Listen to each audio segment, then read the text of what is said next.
All right, check the mic. We're live. It's instant reaction time for Week 10 in the NFL. Not the same type of slate of games as last week, Sam, where almost everything came down to the wire, but still plenty to discuss. Let's start with the, where were they? The Germany game earlier today. Berlin. Overtime win for the Indianapolis Colts, 31-25 over the Falcons. Fourth straight loss for the Falcons. Colts do a nice job bouncing back from last week's loss. They're now 8-2. Pretty fun game, actually. And then, Jonathan Taylor with the walk-off rushing touchdown to get the win for the Colts. Yeah, it's a rough run for Atlanta, but, they could have won this game. Obviously, it went to overtime. They had their chances. It was close. They were doing a good job on defense. The two first-round rookie edge rushers combined again for a turnover, this time in reverse. Last time, I think it was Jalen Walker making the play for James Pierce Jr. to scoop up. This time it was the other way around. James Pierce got the pressure, and Jalen Walker scoops it up. But they've been making plays. They just didn't make quite enough of them because ultimately the Colts were able to snatch it. I see member Nate already throwing Jonathan Taylor's name back out there for the MVP. I'll just say, if there was a case for Jonathan Taylor to get into the MVP discussion, a game like this, when he runs for 244, had a long 83-yarder, has the game-winning touchdown in a game where Daniel Jones showed some flaws again. You've got the turnovers, you got him getting sacked 7 times. The passing game for the Colts, it was a lot like early season Falcons defense at points where they were getting some pressure, causing some havoc. If there was a case, it would be this type of game for Jonathan Taylor. So we'll break it all down. No Jermaine Burton for MVP though. Rick Cable. That's probably not going to happen. Tough one for Atlanta, man. By the way, storyline wise, they're 3-6, 4 straight losses, underwhelming these last few weeks. Of course, this is a tough game against a really good team, but the Rams have their pick as well. The Rams, who look like an absolute powerhouse right now, just keep an eye on that. They have the Falcons' first round pick, which is a top 10 selection at the moment. Let's go. Other NFC South game, New Orleans Saints 17-7.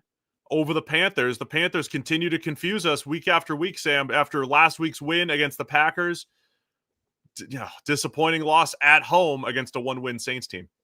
I feel like this entire season is just as soon as you're ready to give a team credit, that's when the next week's going to be terrible. Or as soon as you're ready to write them off, that's when they're going to show up for a week. Like so many teams, Falcons, Bills, Panthers, 49ers, this game, like it's everywhere. It's so strange that, the Panthers had opportunities in this game, kept making mistakes when they needed to make plays. Tyler Shuck had a better game this time around, actually had some serious production. The receivers continue to make plays even without Rashid Shaheed. Chris Olave had a great game. Just a disappointing letdown performance from Carolina. And on the other side, as I texted you earlier today, Bryce Young once again exactly 5 yards per attempt. Like it's at the point where like 125 yards. It's like, yeah. I mean, look, it was fine. Those games are fine when Rico Dowdle's going off for 150, 200 yards. When he gets bottled up, and the Saints did a pretty good job against the Panthers run game. When he gets bottled up, they don't have the passing attack. Tetairoa McMillan was on the injury report with a hamstring. He still plays, but he really is their only threat right now. So that would be the concern for Carolina week in, week out as a run the ball, stop the run type of team as they are right now. It's just how they're playing. So Panthers now 5-5, Saints 2-8. Draft implications there as they start to win and other teams are losing, right? We're maneuvering around the draft. And Tyler Shuck, I thought he looked pretty good. Some big plays from Chris Olave, Jawan Johnson in this game. And, the Saints have been competitive for much of the season. This was a good win for them. Let's go with the big surprise in week, in the 1 o'clock window. Dolphins 30, Bills 13. And so the Bills are 6-3 now. They're coming off their big win against the Chiefs. We did ask, will there be a letdown? But because Miami, right, they laid an egg in the second half against Baltimore, wasn't expecting this. You never know what's going to happen week to week, but Buffalo kept turning the ball over, man. And credit Miami. They played hard and they put together really nice job offensively, I thought, with Tua, the pass game, and then Devin Achane running the ball. Yeah, I mean, Achane was fantastic. And he's been by far, I think, their best player all the way through this season. He's been the only thing that's consistently fired. Every time they needed a big play or every time Buffalo thought they were getting back into it, they just blew something and Achane goes and scampers for a giant run. I mean, they were the Bills were down early in the game. Like it's strange because they're banged up relative to even just recent weeks. They've lost a few players in each of the last couple of weeks. No, significant players missing. Obviously, Michael Hoyt with his popped Achilles. Christian Benford, I think, was out of this game as well. So they were missing some significant players, but it shouldn't have made that much of a difference. I mean, the idea that this was essentially the same team, albeit missing a couple of players, that beat Kansas City is crazy. Like Miami had them in a 2-score hole almost immediately. And from that moment on, it felt like a game where Josh Allen was pressing the way that sometimes happens, when he feels like, oh, I need to be Superman. Like one crazy third down conversion he actually did make. It's like running around for like 10 seconds, reverses field like multiple times, eventually finds a guy, Curtis Samuel, I think, to pick up the first down. But it's like he felt the whole game he was trying to play like that.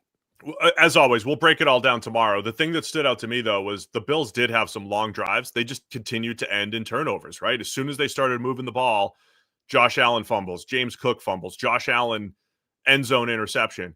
It was one of those games where the Bills, as the on-paper better team, was making the proper comeback, except they didn't finish. They kept turning the ball. So, again, credit the Dolphins. But it's one of those games. And you're coming off a game where you played near flawless football, right? Like flawless on both sides of the ball in a huge game against Kansas City. So, yeah, there are implications to this game. We'll break it all down tomorrow. But Miami moves to 3-7. Bills are 6-3. They fall further behind the Patriots in the AFC East now because New England gets the win, 28-23 against the Bucs. Fun little back-and-forth game here. And New England made some key plays down the stretch to hold the lead. Travion Henderson and Kyle Williams break out with huge plays, the rookies for the Patriots, something you've been asking for, Sam, and you got it in this one. Yeah, I mean, not just me, everyone has been asking for that, particularly with Travion Henderson, but Kyle Williams as well kind of reminded people that dude is an explosive playmaker as well. And sure, the Patriots receiving corps they've been pretty good actually this year with Kayshon Boutte and Stephon Diggs making some plays, and he made a spectacular touchdown catch in this game. Was it the touchdown or the 2-point conversion? But they've had some really good plays, but it's like, it still feels like you can find a way of getting Kyle Williams on the field because look what he can do. And yeah, both him and Travion Henderson had monster games, like huge explosive plays that were the difference, honestly.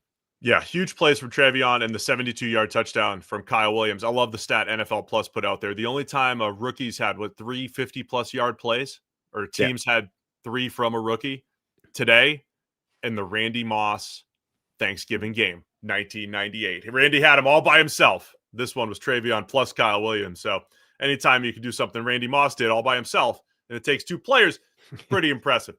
So 8-2 Patriots. Now they're game and a half up on Buffalo, plus the tiebreaker. The tiebreakers don't really matter because you're going to play again. But like the head-to-head, it doesn't necessarily matter until you win the second one. But yeah, New England actually has a significant lead now over Buffalo, and they still have the easier schedule, right? They're still playing that lesser schedule than Buffalo's playing. So it was a huge day in the AFC East.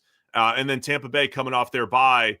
They hung tough, almost able to make the comeback, unable to pull the same type of magic that they did, earlier in the season. They're 6-3 and, still in a good spot when it comes to the NFC South. But I thought that was a great game in the 1:00 window. Patriots Bucs. Let's go Chicago Bears. Where's Hagel? Man, every week the Bears play in these ridiculous games. It all went south for the Giants. So it's 24-20 over the Giants. It all went south, unfortunately, when Jackson Dart got concussed. He goes to the locker room, and they never really survived. The Giants, Bears score 2 touchdowns late, including Caleb Williams. Do we get a top speed on Caleb Williams on his game-winning touchdown run? He was flying up the sideline for another exciting win for the Bears.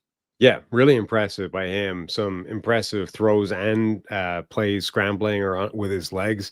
I mean, it's tough because on the one hand, this kind of looked like most other Caleb Williams games where you're like, he's so close to making a whole bunch of like absolutely mind-blowing plays. On the other hand, this was cold, just about snowy with winds at 20 plus miles an hour. It's like, those are the types of conditions that you go, I mean, look, it's almost impossible to play high efficiency, really good level, consistent football the whole time. It's just that it already matches the pattern of Caleb Williams games in every other weather condition as well. but like he's so close to putting together something spectacular. Yeah, I mean, really is. But he did it with his legs again, Caleb. And in the Giants, they had a golden opportunity. They were up, and the Bears were just inconsistent trying to figure it out offensively. They had a ton of drops, a ton of how many times did I text you today? Like the Bears are just missing, just like the throws just off or the throws dropped.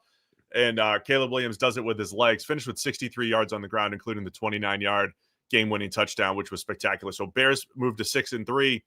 Giants are 2-8 now. Got to keep an eye on Jackson Dart. Again, we'll talk about it more in detail tomorrow, but the way Dart plays, the number of hits that he takes and just throwing his body around. He did slide a couple times, did a better job with that, I thought. But, I'm not saying it's inevitable, but he's just got to be careful. Same stuff we said about Drake May, to be honest, last year. The number of times that Drake May took shots that he didn't necessarily need to take. So hopefully it doesn't become a trend here for Jackson Dart, who once again looked impressive in this game and did a really nice job throwing it, running it, everything that he did. 66 yards for him on the ground too before he went down. Let's go Baltimore Ravens 27, Minnesota Vikings 19. Ravens moved to 4-5. They're creeping up, man. They're coming back. Vikings fall to 4-5.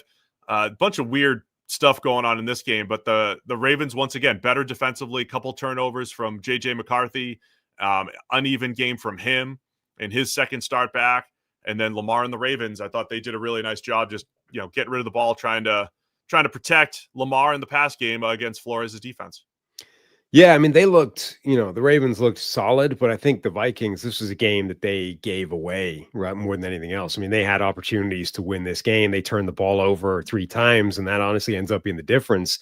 Like, they outgained Baltimore. They had a much better efficiency number. They just turned the ball over a few times. And one of them in particular, like absolutely critical turnover when the game was close and they had a real shot at it. Like, that was a rough performance from Minnesota, particularly when you factor in, turnovers are indicative of shooting yourself in the foot. 8 false starts at home. That's insane. I mean, 7 was a record for like the last couple of years. I assume 8 pushed that date even further back. I mean, 8 false starts at home is unheard of. And again, we'll get into more detail tomorrow. One of the first times we've really seen JJ McCarthy drop back as often as he did. 42 dropbacks for JJ. It wasn't one of those Michigan games, right? It's not, 13 for 20 or, 13 for 16 or anything like that. So a little bit more on his plate.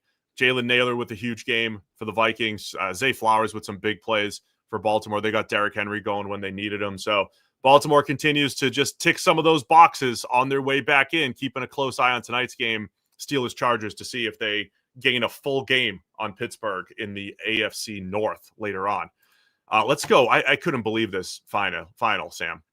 Houston 36-29. I know somebody sent us a tweet, said, "Did you take Jacksonville too in our picks?" I think I took Jacksonville. Yeah, I think so. They just needed it was Houston by 1.5. So when the Jags were down by 1, I was explaining to Harry over here, I'm like, well, at least the Jags are going to cover unless there's a defensive touchdown late, of course. Anything other than scoring in your own end zone results in the win. On the last play. But, I mean, it doesn't really matter. The fact that the Texans were down 29-10 heading into the fourth quarter, and they were going to win 30-29, but it was 36-29. Davis Mills leading the comeback for the Texans. What a win for Houston. Yeah. I mean, down that amount without your starting quarterback, like with Davis Mills as your quarterback instead of CJ Stroud, and an offensive line that's already been hemorrhaging pressure and a massive problem throughout the course of the season. You're like, there's a recipe for not winning this game. Like there would appear to be very little chance of them executing that comeback. But Nico Collins was spectacular. The rookies made a couple plays as well. Late in the game, Nick Chubb was going off. Like, they had some impressive performers. Yeah, all the rookies you're talking about, both Ohio State guys, Iowa State guys, Jaden Higgins with a touchdown, Woody Marks had a really nice game. And, yeah, Mills made some plays, and he had the game-winning rushing touchdown as well. It was a great comeback win for them. And one of the most spectacular turnovers in the entire NFL with Derek Stingley's crazy one-handed interception. And it's one of those games, like it's only instant reaction time. It's one of those I want to go back to all the little plays that add up. But Stingley, just on like a simple drag route, making a diving one-handed interception in a 3-score game in the second quarter.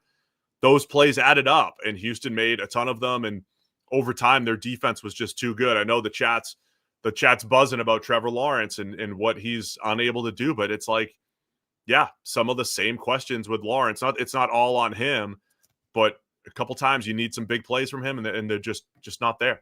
And Davis Mills, same draft class, making the play, Sam. Indeed. Makes you think about it a little bit. Makes you think. New York Jets 27-20 over the Cleveland Browns. At one point, the Jets had 14 points and 13 yards because their first 2 touchdowns were special teams returns. The winning quarterback, Justin Fields, finishes 6 of 11 for 54 yards and 3 sacks, touchdown and a pick. Just a weird overall game. But the Jets in the trade week, after they unloaded a couple former All-Pros, they get the win to move to 2-7. Browns fall to 2-7. Again, huge for the draft, where the Browns now have the draft tiebreaker over the Jets as of today. Well, there were 2 games where a special teams unit was just absolutely like disastrous to start the game. Houston, that we just talked about, like Houston special teams was coughing up plays all over the place in the first half of that game, and them stopping doing that was a part of the comeback. And then the Browns special teams unit, like the Jets scored a touchdown with like back-to-back special teams plays at the start of this game when they were 17-17, like tied. They had -7 net passing yards, I think. They only finished with barely like 40 total. Another one of those ridiculous games where like the Jets, like Justin Fields barely moves the football and they still end up winning. They had a 42-yard screen to Breece Hall. Otherwise, They had 12 gross passing yards and 0 net outside of a 42-yard screen. The Jets still find the way to win. Dylan Gabriel, I thought, made some better throws in this game, but still, just a little limited, I think, as far as the Browns offense goes. So 27-20, both teams 2-7. Could have April implications once we get there as far as who's picking ahead of the other. 2 teams, again, probably definitely looking for quarterbacks, and we'll see. We'll see what ends up happening as far as the draft goes. Look at that box score, right? Breece Hall with that 42-yard screen touchdown where he just takes it and runs through everybody. Nobody else had more than 4 yards. It's just for the winning team. Crazy. Football's fun sometimes. Football's hilarious. Then you get to the 4:00 window, and all 3 games, the scores were 44-22, 42-26, and 44-22. So 2 identical scores, all multiple score games where the winning team scored over 40. Let's start with Seattle. They get up 38-7 in the half at the half over the Cardinals. They won 44-22. The last 2 first halves now, 69-14. They've outscored the Cardinals and the Commanders. And by the way, playing the Rams next week, who we'll talk about in a minute. Yeah, they've racked up 30 first half points 3 times so far this season. It's only been done, I think, 4 times, and they have 3 of them. That's crazy. Like they have the Rams have it too, but they have this juggernaut feel to them in certain games. Doesn't mean it's every week, but they have that juggernaut feel where the offense is cooking, the defense, and they forced 2 almost identical strip sack touchdown returns in the first half against Jacoby Brissett. Darnold only throws the ball 12 times for $178. I think he's back under. There was a point, though, that I sent you when he was 9 for 10, whatever it was, 8 for 9, 10 yards per attempt on the season for Sam Darnold. He's back down under that now, but 10 yards per attempt, that's unheard of. That's how efficient he's been here halfway through the year. Yeah, I mean, it's efficiency. Like, they're annihilating teams in all phases. Like, it's efficiency in that he's not having to do that much necessarily.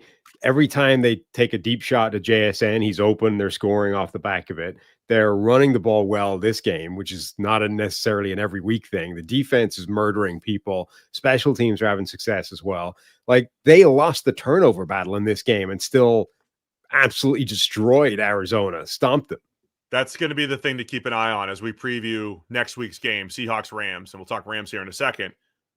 Can they just take care of the ball? Like, the turnovers seem to come in bunches for Darnold and the Seahawks, whether it's the second half against Houston, some of the bad plays that they've had. I think Darnold's been outstanding. They just have to keep an eye on, taking care of the ball in the big games when they're close. Well, that's the thing, is that they, like, Darnold, for the first, however many weeks it was, 5, 6, 7 weeks of the season, Darnold's turnover worthy play rate had like dropped to a career low by a mile, and he was one of the best quarterbacks in the NFL. That's ticked up now, and he's gone back to just being regular Sam Darnold levels, which is fine. But and in particular, it's fine because like they're still destroying teams with him. Like his turnovers have ticked up. He's still making he's now making the glaring mistakes that he had kind of cut out over the first portion of the season, and they're still destroying teams. And so the Rams had a similar, maybe not as dominant win against the Niners. The Niners kept plucking away at the score, and Mac Jones did a pretty good job. But 42-26, Rams get the win. They're looking really good again. Another game with Matthew Stafford throwing for 4 touchdowns and no picks. He's just looking outstanding. I think he was the MVP odds leader coming in. I'm sure that'll just get better and better coming off of this game. But the Rams running the ball, throwing it, and just looking really good as they head into that Seahawks matchup next week. Yeah, this one definitely was closer than the last beatdown where that was just a destruction in the first half and the game was over at halftime. This one, like they were 21-0 up, but then the 49ers plugged it back to 21-14, 28-20. Like they got to within a score a couple of times. But the problem is like that defense is so banged up. It's so depleted with talent. Their best players are out. The Rams with that 13 personnel package, the 3 tight ends, like they're forcing San Francisco to keep as many linebackers on the field as they can. And that's where they're most beat up and acutely drained of talent. So even if they were going to be able to keep, matching pay or touchdown for touchdown, like they were never going to be able to stop the Rams enough to execute the comeback enough. Yeah, the Rams offense is just, they're firing. And as you said, I think San Francisco's defense just too depleted. Mac Jones, man, he has those games where he'll just complete 85% of his passes, 90% of his passes. Sometimes he's at 85, 33 of 39. He just goes on these stretches. He was fantastic, I think, for San Francisco against the Rams to try to keep them in it. Him throwing to McCaffrey and George Kittle and Juwan Jennings, they did their best. But Rams and Seahawks both looking like powerhouses in the NFC. And, they still have 2 matchups against each other. The first one next week in the 4:00 window. We got some good games next week. Broncos, Chiefs, Seahawks, Rams, got some good ones. Lions, too. They're playing the Eagles next week. And the Lions looked like their old selves again, 44-22 against Washington. It's Washington's defense. They've been awful. But the hidden story in here that's not so hidden was talked about quite a bit. Dan Campbell calling plays for the Detroit Lions right now. And so he looked like he had a pretty good feel for it. He's done it before. It's not like the first time he's ever called a play in his life, but he did a nice job getting all the playmakers looking like the explosive Lions again. Yeah, and I'm not saying this was his motivation for that, but if you were going to assume play calling duties, doing it before you played Washington, it's a pretty good way of making it look like a genius move, right? Lions hang almost 550 yards on offense against this team, 8 yards per play. Like everyone gets in the end zone. Like Jahmyr Gibbs looks like a star. Jared Goff, like the whole thing. You're like, I'm a genius. Look at this. Brilliant. Dan's not an ego guy, Sam. He's not the one to say. He's not one to do that. He's not. He's just going to do what's best for the football team. They're coming off a disappointment against Minnesota last week, where they were out schemed a bit for the first time, right? Just they couldn't handle pressure packages. They just didn't have answers. I'm not saying Dan has all the answers, but in this one, it was another one of those Lions games where you felt the playmakers. You felt Jameson Williams' speed for the first time in a while, outside of one big play last week. You felt Amon-Ra every week. You feel Laporta, and you feel Jahmyr Gibbs going for $142 on the ground and another receiving touchdown as well. First time in a while, you had all of the pieces for the Lions working together. Again, the Commanders looking pretty bad on the defensive side of the ball, though. Yeah, I mean they don't have the talent on that side of the ball. Their defensive linemen, for some reason, were losing their minds in this game. Deron Payne got himself ejected for punching a guy. Somehow Kinlaw didn't get himself ejected for pushing the official, which I thought was like an automatic ejection when that happens. Yeah, I have no idea how he escaped getting tossed from the game as well. Yeah, it was I don't know, man. It's a tough season for Washington. We'll probably break him down on Wednesday as we put a few other teams to bed for the season. But it was a go for it year for Washington, and they're not looking good. Even if Jaden Daniels was healthy, I think they'd still be in disappointment territory the way the defense is playing. Again, they're banged up, but part of the bed that they made there. Detroit moves to 6-3 now, and they've got Philly next week. Eagles, Packers tomorrow night. We still have 2 really good games to finish this weekend, but Lions, Eagles. That's probably a lot of people's NFC Championship prediction, and so the NFC is shaping up, man. You got the Lions and Eagles playing next week. Packers obviously still in the mix. Seahawks and Rams playing next week, both looking like really good teams. The NFC is looking like they got a whole bunch of powerhouses, whereas the AFC, it's like every time, is it New England? Like Indy, they lost last week. They bounced back. It's a little bit more touch and go in the AFC, it seems. So just interesting times on both sides. Yeah, but even just that division, the NFC North, is fascinating. I mean, Green Bay, you've got to play. We'll see what happens there. But Detroit picked up a win. Chicago picked up a win. Minnesota dropped one, but they showed they're capable of beating a team like Detroit. Now that they've got a quarterback in there who hasn't got a broken shoulder and everything else that was wrong with Carson Wentz. So, like, all 4 teams in that division, or in that division, are minimum dangerous and potentially good. So we will talk Seahawks per request, but tomorrow morning, 7 a.m., we go live, 7 a.m. sharp. Check the mic. It's our Week 10 review. We'll do about 3 hours. We'll go game by game. We'll go touch on all the storylines. We'll do all the stuff. So hit subscribe and be ready for tomorrow morning. Enjoy Sunday Night Football. See you tomorrow morning, 7 a.m. Check the mic.